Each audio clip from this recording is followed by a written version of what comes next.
One of the fastest ways new real estate investors go broke isn't because they ran out of deals, it's because they ran out of cash. If you're getting into real estate investing and you need a safety net, this is the video for you to watch. Today, I'm breaking down exactly how to build rental property reserves the right way so you can stay in the game for the long haul.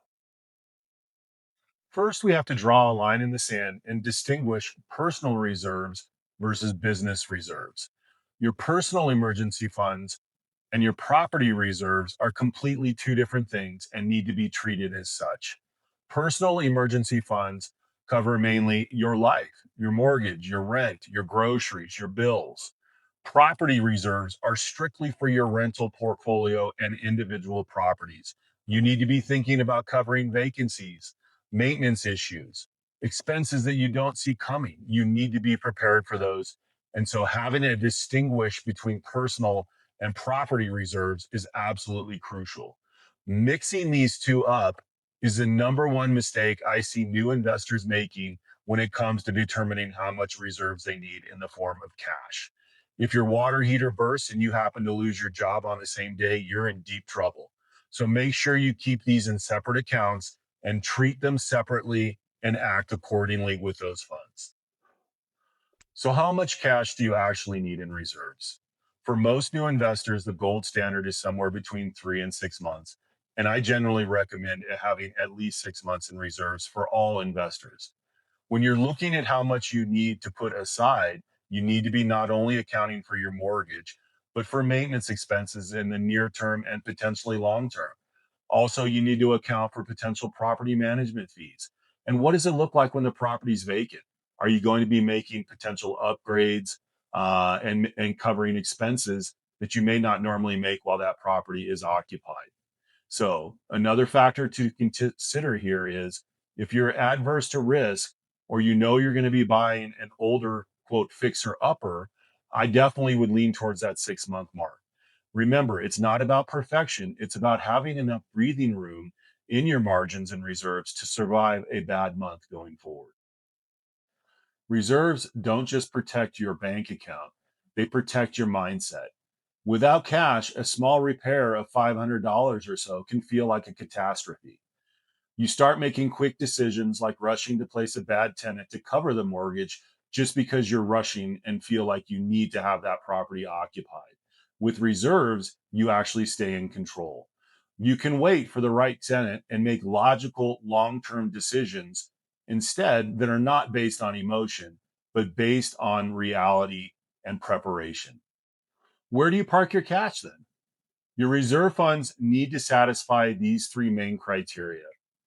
It must be safe, it must be liquid, and it must be easily accessible at all times. This is not money that you put into the stock market or crypto.